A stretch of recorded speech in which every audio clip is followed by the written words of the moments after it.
Welcome in, UFC fans. If you enjoy organized violence in an octagon, what I need you to do is hit that subscribe button down below so you don't miss any of our weekly content. It's the end of 2025, ladies and gentlemen. We are blind ranking all 13 UFC pay-per-views, and it's the end of the pay-per-view era. It's the end of the ESPN era. It is the beginning of the Paramount Plus era. We are saving so much money. Shout out Daddy Dana. Before we start these rankings, comment your favorite pay-per-view of the year down in the comments, starting with, and they are all randomized, ladies and gentlemen. I have them off to the side of the screen. Let's see what we pull first. UFC 315. We have Bilal Muhammad taking on Jack Della Maddalena, and just off rip, the main event was absolute bonkers. Not only do we have Jack Della Maddalena showing an insane performance on the feet, Bilal Muhammad, who a guy, not a lot of people liked coming into this fight, kind of seen as a boring fighter, went out there and put it all on the line, on the feet. So we got to give him his respect for that. I do have all of the cards over here, 315. Let me see if I can get 315 pulled up real quick. There's 317, 320. Am I going backwards? Am I going forwards? 313, 314, 315. Let's really just dive into the card. Just off the main event alone, this probably has to be a top 5 card. Really didn't care for the co-main event with Shevchenko and Fariat, Floro, Manin, whatever her name is. You had Jose Aldo, who went a insane 3-round banger, which we saw an insane performance in the first round, insane performance in the second round, fell off in the third round, and it went to a unanimous decision. Alexa Grasso taking on Natalia Silva. Benoit Saint Denis getting a submission win, getting back in the win column over Kyle Prolock. Matt Mollett. But the thing is with this main event, it was so elite. I gotta put it in the top 5. I just don't know. We're going to put it at the main event was just so fire. And there were a lot of fights this year without fire main events. We're going to put it at number 4. We're going to put UFC 315 at number 4. Shout out Bilal Muhammad. Shout out Jack Della Maddalena, giving us an absolute banger on that card. Let's see what we got next. All right. UFC 319. This one's going to be controversial because I'm not going to lie. Khamzat Chimaev went out there and put on an absolute performance against Dricus du Plessis, but I get it. Not a lot of people liked it. Hard to like. Sat there, laid on Dricus du Plessis for 5 rounds. And what do I have to say to Dricus du Plessis? You should have learned how to get up, brother. You should have camped better because you knew this was coming. You knew Khamzat Chimaev wasn't going to sit in there and bang in the pocket with you. He was going to take you down, and he was going to absolutely brutalize you on the ground. And that's what Khamzat Chimaev went out there and did. But we are ranking our favorite cards. I enjoyed it. Wasn't one of my favorite cards on the year. I'm going to have to look at what other fights were on here. I feel like there were some good lead-ups to it. 319, du Plessis, Khamzat Chimaev. Co-main event, Lerone Murphy going out there and getting a KO in round 1. Geoff Neal, Carlos Prates, KO round 1. Cannonier, Michael Venom Page was a solid fight. Tim Elliott, Kaya Sakura. You had Michael Olszewski with a KO over Gerald Meerschaert in round 1. This was a solid card. Carini Silva with a round 3 decision win. There were some big names on here. Draker Klaus with a unanimous decision over Edson Barboza. Chase Hooper losing to Alexander Hernandez. This was a solid card all around. The one thing holding it back was that main event. And part of me wants to put it top 6. Just off top, just out of respect for the game and how boring I can see people thinking the main event was, I got to put it at number 9. We're going to put it at number 9. I feel like that's a great place for it. Next, we have UFC 312. This was Dricus du Plessis. This is one of the first ones on the year, I believe. Dricus du Plessis taking on Sean Strickland 2. It was a war. Sean Strickland broke his nose early. We had Weili Zhang taking on Suarez. Let's get over to see what this card looked like. UFC 312. This was such a banger, and I was just so upset. Dricus du Plessis broke Sean Strickland's nose early in the fight. When you have your nose broken early in the fight, there's not too much you can do about it. Just super upsetting. Was this the first? No, this is the second card of the year. So we had Dricus Duplessis, we had Sean Strickland, which both of these gentlemen went to war. Unanimous round 5 decision. Both of these guys were just putting in absolute work. And that's what Strickland's going to do. He's going to walk you down, but sometimes you just got to walk back. You had Zhang Weili go out there, unanimous decision. Justin Tafa, Taliesin Teixeira, round 1 knockout. Jimmy Crute, Bellato, draw. This is just not a great looking card. I can't really. Wong Kong, do love watching her fights. Alexandre Tapori, I think this was his debut in the UFC, something along those lines. Just, not a great card, nothing amazing. The main event was pretty solid, but the whole card as a whole wasn't great. I'm going to be real. I'm probably throwing this in at number 10. We're going to throw UFC 312 in at number 10. Make it a little bit smaller. Oh, please. There we go. That'll work. What's next? UFC 321, dear Lord, Tom Aspinall against Cyril Gane. It's so hard not to put this one at 13. It is so hard not to put this one at 13 right now just because how the main event went. We had, then the co-main wasn't good. The co-main wasn't amazing. Umar fought Mario Batista on here. That went to decision. Volkov with a split decision. Yeah, this is a 13. Oh my, I can't think off top of a worse card of the year. Just Tom Aspinall with the whole eye poke thing. Like, I get it, dude. This is the UFC. You're here to give the fans what they want, and you're going to go out on an eye poke? Come on, man. And Cyril Gane was looking absolutely dominant in that first round. The cardio looked better. The hands looked better. The pressure looked better. And then Tom Aspinall, double eye poke. What can you do? That's probably, honestly, let me know if I'm wrong down in the comments. The most disappointing card on the year. By far the most disappointing card on the year. I wanted to see Tom Aspinall go out there and show us, like, look, I can run against guys that John Jones could too. I'm not going to lie. I still think John Jones beats Tom Aspinall. I think he has shown he has the better cardio. He has the better ground game. He has the better footwork. Just John Jones is the better fighter than Tom Aspinall overall. Tom Aspinall will probably get poked in the eye in that fight too, though, so I got to keep it real. UFC 323, Merab Dvalishvili and Jan 2. This is what we just witnessed at the end of the year. Pantoja and Van had so much potential. Pantoja went out there and broke his arm, unfortunately.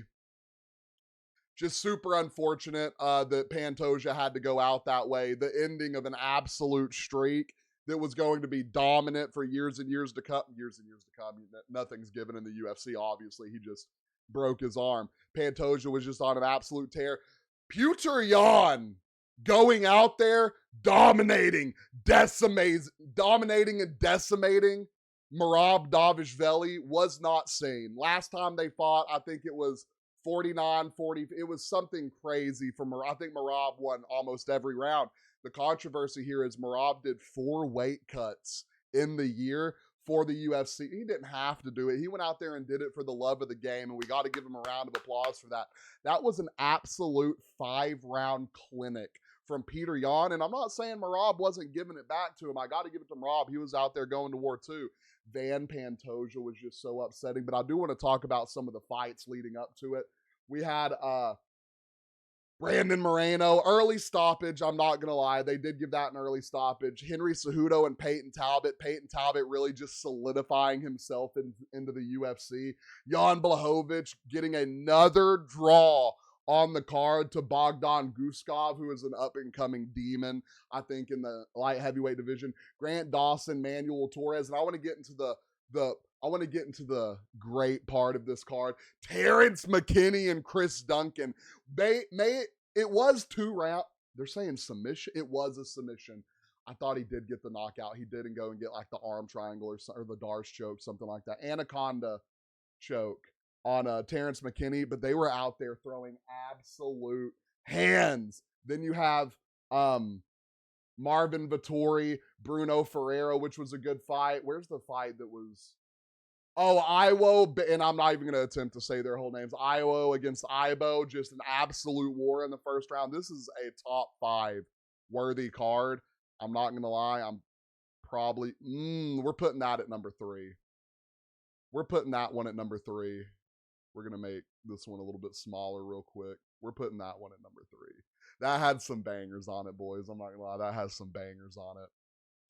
What are we drawing next? Ooh! We have the 2 baddest men on the planet, Dustin, the Diamond Poirier, taking on the man, the myth, the legend, Max Holloway, who is going to go out there no matter what and box with the best of them. Poirier's last walk to the octagon. We got to see what was all on this card. UFC 318. I wish I could just like do this by pay-per-views. UFC 318, Holloway, Poirier 3. These dudes have put in wars against each other. We had Paulo Costa, Roman Koplyov, which is a pretty solid fight. My boy Kevin Holland losing to Daniel Rodriguez. If y'all don't know, I'm one of the biggest Kevin Holland fans in the game. Shout out Kevin Holland for all you've done for the UFC, for how you carried it through COVID. You are an absolute Mount Rushmore fighter. Don't care what anyone says. Dan Ige losing to Patricio Pitbull. Michael Johnson losing to Daniel Zell, or winning against Daniel Zellhuber. So this card wasn't beautifully amazing, but this main event made it so good. But we're doing it where I'm not going to switch any of these around. I'm just going to keep it real with y'all right now. I have to put this card at 5. I have to put this card at 5. Such a good card, such a good main event. The card just wasn't great, and I think UFC 315 was a little bit better. Oh, Lord, which one was that one? 95? Okay, 88. Next, we have UFC 311 to start the year off. It actually wasn't Islam Makhachev against Saryukin. It was Makhachev against Gamrot. Wasn't an absolute amazing fight. Let's see what the rest of that card looked like. That was to start the year off for pay-per-view. Oh no, not Gamrot, Moicano. It was Islam Moicano. Moicano took it on short notice. Merab Davishvili putting on an absolute clinic against Umar Nurmagomedov. Ooh, Yuri Prochazka and Jamal Hill. Yuri Prochazka going out there, getting the round 3 knockout. Jalton Almeida getting a knockout over Sergey Spivak. Kevin Holland losing to Reiner de Ritter. Peyton Talbot losing a fight. This was a pretty solid card. The main event really just didn't do it for me. I'm probably going to put Islam in all his greatness at number 7. Next, we have UFC 320. This is Alex Pereira's revenge on Magomed Ankalaev. I got to see the whole card on this because this had absolute bangers on it. Absolute insane moments. UFC 319, UFC 320. Ankalaev and Alex Pereira. So we had an absolute I can't even say an absolute banger. This is what Alex should have came out and done to Ankalaev Magomedov, or to Magomedov Ankalaev in his first fight. Went out there and absolutely willed his way to victory, getting a devastating round 1 knockout. And the thing about this card was so mythical. The co-main event, Merab Davishvili on his 3rd fight of the year, 3rd title fight, 3rd 5-round fight of the year, taking Corey Sandhagen, one of the baddest men in the division, the distance in winning that fight. Oh, before that, Yuri Prochazka and Khalil Roundtree putting on an absolute 3-round banger. Khalil Roundtree winning round 1, winning round 2, and still going out there and banging with Yuri Prochazka in the pocket, where Yuri ultimately knocks him out in an absolute banger, one of the best fights of the year. Josh Emmett getting subbed by Yusuf Zalal. Abuz Magomedov getting beat by Joe Pyfer by submission. Shout out Joe Pyfer, an absolute demon in the UFC. Just such good fights on here. Patchy Mix losing his debut fight. Edmund Shabazian going out here and getting a knockout over Andre Muniz. Macy Chassion losing to Yana Santos. Chris Gutierrez, shout out Chris. Do know him personally. Amazing dude. Beating Fareed, or losing in a decision to Fareed Bassarat. Just an insane card when you look at how top heavy it is. I feel like I got to put this one at number 2. Like, I feel like it's not number 1 worthy. Like, the last 3 fights were absolutely insane. I just feel like the main event ended so soon. You got to put that at number 2. I feel like we're rocking with it so far, chat. If you've seen anything too high or too low, let me know what you would do. But I think we're rocking with it right now. What are we pulling next?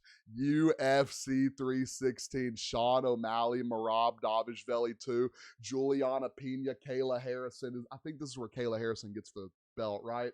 Could be wrong. UFC 316. Let's check out this whole card. 316, 316, 316. There we go. Merab Dvalishvili, Sean O'Malley. So we got Merab, we got Sean O'Malley. Solid fight. Merab actually goes out here and gets the submission win, just certifying that is Sean O'Malley's father. Just going to keep it real. Juliana Pena loses to Kayla Harrison, losing the belt, and Kayla Harrison becoming our first American champion in God knows how long. Our only American reigning champion currently. Well, so here's my thing. Do we count Joshua Van as an American champion? I mean, he trains in Houston. Let's just keep it real right now. Kevin Gastelum losing to Joe Pyfer. Joe Pyfer winning by decision. Mario Batista beating Patchy Mix, which no one thought was going to happen except me. I knew Mario Batista had that dog in him. Vincent Luque losing to Kevin Holland by submission, by the way. Shout out Kevin Holland. Love it. Joshua Van keeping his streak alive. Pretty solid card. Just nothing insane on it that would make me put it super high. Probably going to put this, probably going to put this at 11. I think we can throw that one in at 11 and be okay with it. We'll throw that one in at 11. Next, we have UFC 322. Jack Della Maddalena taking on the man, the myth, the legend, Islam Makhachev, and really nothing about, I can just remember this off rip, nothing about, this was another one of those cards where we're going to lay and pray the whole fight. I mean, and I'm not going to take anything away from Islam Makhachev. You got to win how you got to win. Solid fight. He went out there and did what he had to do, but was it really entertaining? Not really in my, so to give you all a little background, I've practiced jujitsu, haven't done it in a while, kind of fell off. I love the ground game. I respect the ground game. I respect when a guy can get you down and hold you there for 5 rounds, especially when that's what you've camped for. I don't know what to tell you. Islam Makhachev goes out there, dominates, decimates. Jack Della Maddalena, not the most entertaining fight. Valentina Shevchenko. But what is crazy about this card, the co-main events weren't amazing. The co-main and the main event weren't amazing. You had Sean Brady knocking out Michael Morales on this card. You had Leon Edwards getting knocked out by Carlo Prates on this card. You had Benel Dariush getting knocked out by Benoit Saint Denis on this card. Oh, you had Bo Nickel knocking out Rodolfo Vieira on this card. You had Roman Koplyov going the distance with Gregory Rodriguez, 2 absolute demons. You had Erin Blanchfield continuing to insert her dominance against Tracy Cortez. You had Malcolm Wellmaker losing to a guy whose name I can't pronounce. You had a sub of Kyle Dawkins against Gerald Mischart. This card was absolutely ridiculous. I got to give it its love. I'm not putting it at number 1, but I'm absolutely putting this card at number 6. Main and co-main event were terrible. The bread and butter around the card absolutely carried it. Where are we going next? Where are we going next? What's going to be the next pool? Chat, we have 3 cards left. We have place 1, 8, and 12. Before we finish this list, if you could hit that like, hit that follow button, and let me know your 1 through 13 down in the comments. Next, we have UFC 313, the one where Ankalaev beat Alex Pereira. We had Justin Gaethje against Fiziev 2. UFC 313. Let's see what this entire card looks like. Where is it? UFC 313. There we go. I didn't like this one. I'm going to keep it real with y'all. And it might be because Ankalaev won, but it is Justin Gaethje goes out there and wins a decision against Fiziev. We had Baja Mendez going out here and essentially retiring Jalen Turner. Jalen Turner retired after that fight. I want to throw that out there. He did end up coming back. Amanda Lemos fought on this card. Mauricio Rufy knocked out King Green. Bruno Ferreira subbed Armin Petrosian. We had a knockout Carlos Lel over Alex Moreno. Not an amazing card, and it really didn't. It ended with the main event was a really good fight, but I don't think the main event and the co-main event can carry the rest of the card. I'm gonna be real with y'all. I'm putting this at 3. I'm putting this at number 12. Blind ranking, chat, so we can't move any of these. I want y'all to remember that.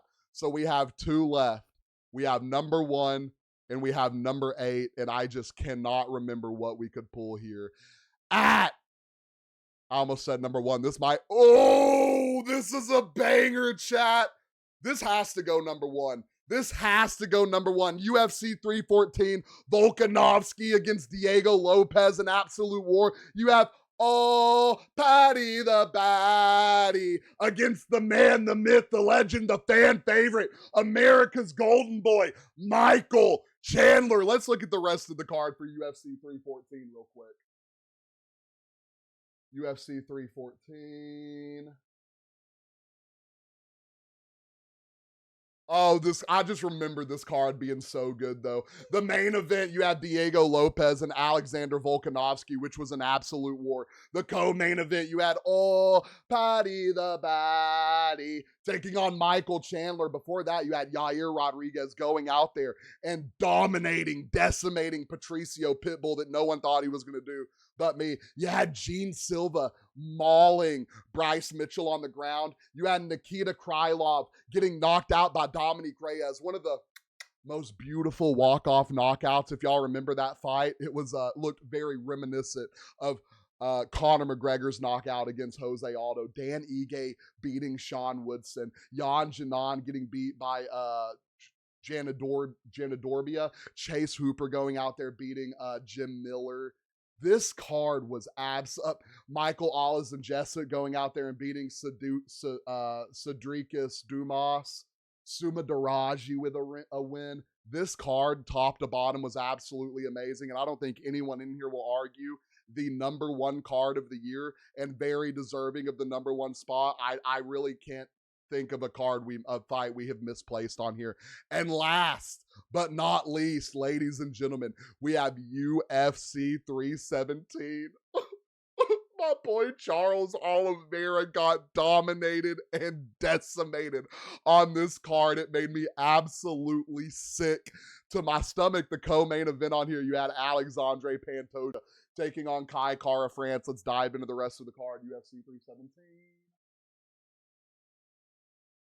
Topuria Oliveira. God, this made me so sick to my stomach. I had so much faith in Charles Oliveira. Pantoja and Kai Kara France, round 3 sub from Pantoja. Brandon Royval, Joshua Van. Joshua Van put on a potential fight of the year. Benel Dariush, Renato Moyacano, Peyton Talbot, Felipe Lima, Jack Hermanson, Gregory Rodriguez with a KO. Oh, just so many bangers on here. Tracy Cortez, Terrence McKinney with a submission win.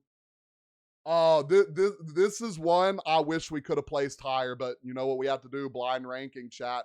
We are putting UFC 317 at number 8. And ladies and gentlemen, that is all of the UFC events from 2025 blind ranked. If I could move any of these around, I would probably swap UFC 318 for... Man, I'd probably swap UFC 318 for 393. I'd swap UFC 317 for 318. I'm moving Max and I'm moving the Diamond to UFC 37. So I'm moving essentially 1, 2, 3, 4. I'm moving 5 to 8 and I'm moving 8 to 5. That's what I would change. Now, if there's something you would change on here, if you think there's another event that should be number 1, if you think there's another event that should be number 13, let me know down in the comments. Don't forget, like and follow.